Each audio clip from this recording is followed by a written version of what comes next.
She doesn't chain your body. She binds your soul with desire. Plato, love isn't your reward. It's your shackle. Men have knelt before women for centuries, believing their sacrifice would earn loyalty, meaning a legacy. They're wrong. Plato, too, 400 years ago, carved a brutal truth into his dialogues. Women don't wield swords, they wield influence, a force that topples empires and bends reality, while men chase phantoms. Picture a man 32 sitting in a dark apartment, his phone glowing with her last message. We're done. The silence isn't absence, it's a calculated wound.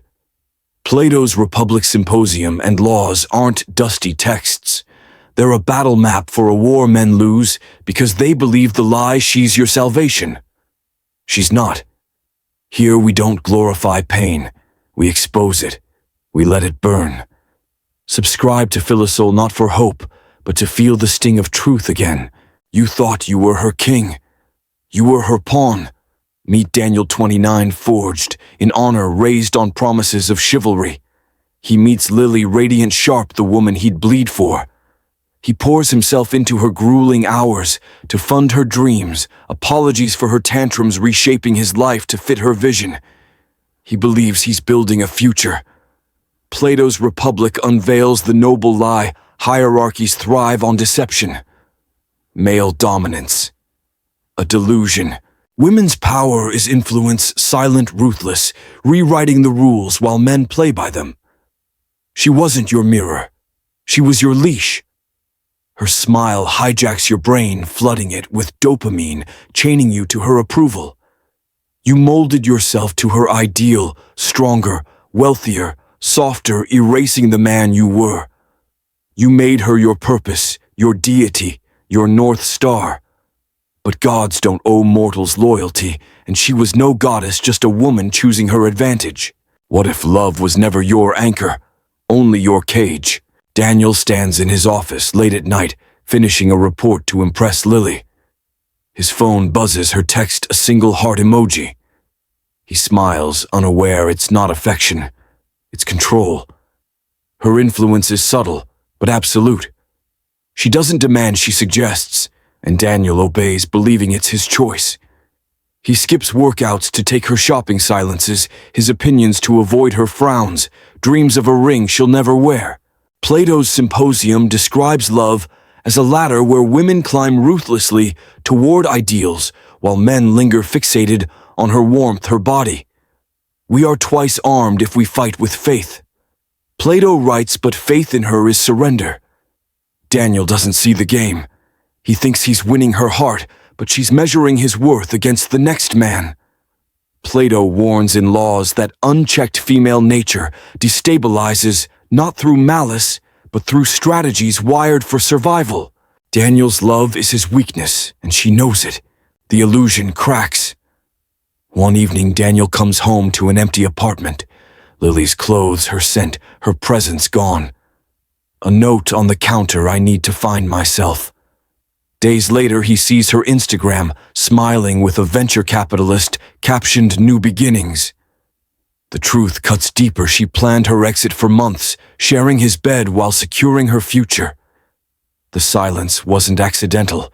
It was engineered. His chest burns not with grief, but with rage at his own blindness. Her leash wasn't love. It was a noose. Hypergamy drives her. Her instincts seek the optimal mate, discarding you when a stronger option emerges. Your loyalty was irrelevant, only your utility mattered. You built your identity around her approval. Her departure didn't just break your heart, it erased the man you became to keep her, leaving a void where your self-respect once stood. You worshipped her as your salvation, your meaning. Her betrayal revealed the idol was hollow, a projection of your need, not her worth. Did she ever love you, or just the throne you built for her? Daniel sits at his kitchen table, the note crumpled in his fist. His phone glows with her new post, her laugh, her new man. He wants to text to demand answers. Instead, he drops the note in the trash. The silence is his first rebellion. Plato's Timaeus reveals the feminine as the receptacle, the unseen force shaping reality, while men posture as rulers. Women don't conquer with force, they select, and in selection, they dictate the future. Daniel sees it now. Every compromise, every sacrifice was a brick in her empire, not their shared dream. He wasn't her partner. He was her tool. Plato's laws cautions that women's influence destabilizes when unchecked. Daniel wants to scream to beg her back, but rage is surrender. True strength is non-reaction. Let her leave, let her test, hold the line. A storm that can't move you will learn to fear you. Stillness doesn't mean silence. It means sovereignty. Men don't just love, they addict. Daniel sees the pattern: the CEO slaving for her diamonds, the soldier bleeding for her honor, the artist starving for her muse. He was no different, reshaping himself to fit her frame, erasing his edges to keep her smile. He built her a throne, but it was his prison. Plato's Phaedrus calls love divine madness, a brutal hierarchy where men are dragged, not lifted. Orpheus chased Eurydice to hell, losing her because he looked back. The lesson isn't trust, it's the illusion of control.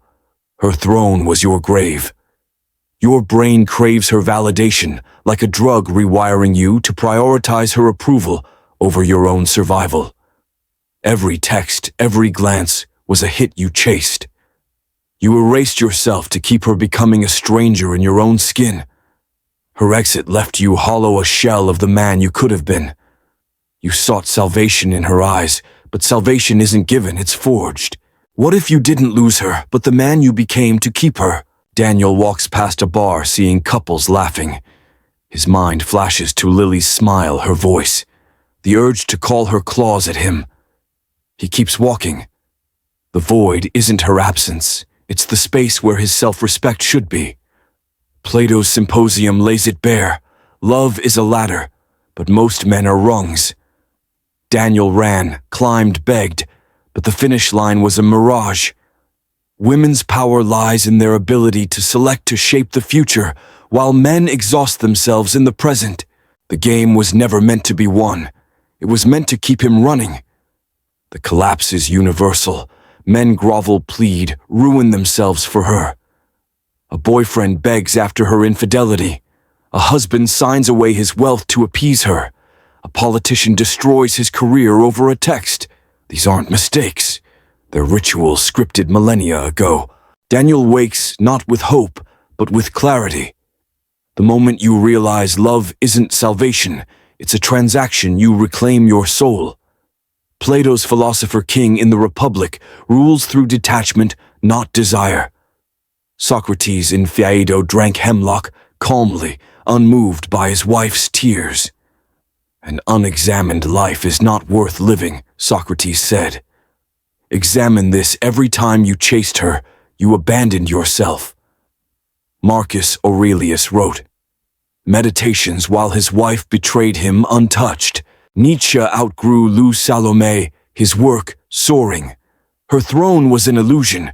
Your power is your indifference. Detach from her validation. Your body doesn't need her to survive. It needs purpose, discipline, a reason to rise. Rebuild your identity not for her, but for the man you respect in the mirror. Your worth isn't her decision. It's your creation. Self-ownership is the only God that doesn't betray, the only truth that endures. Daniel stands in his gym, sweat dripping, lifting not for her approval, but for his own strength. His phone buzzes Lily's name. He doesn't answer. The leash is broken. He's not her pawn anymore.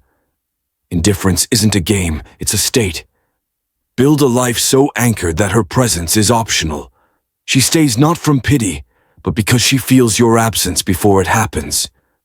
Her power is your need. Your power is your ability to walk. You go to women, do not forget the whip.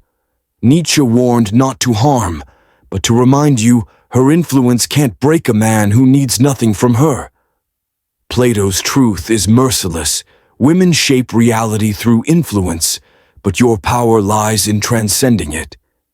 The masculine paradox is simple. True strength is non-reaction. Let her rage, let her test, hold the line. Your silence is your sword. The wound returns her text, her laugh the ghost of her presence. But now it's different. You see the lie you built your love upon. She was your savior, your purpose, your God. She wasn't. You didn't lose her. You lost the man you became to keep her. Plato's allegory of the cave shows men chained mistaking shadows for truth. You broke free.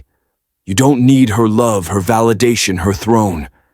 You need clarity and a closed door. Build relentlessly until your presence is a privilege. Refine your discernment until toxicity flees from you.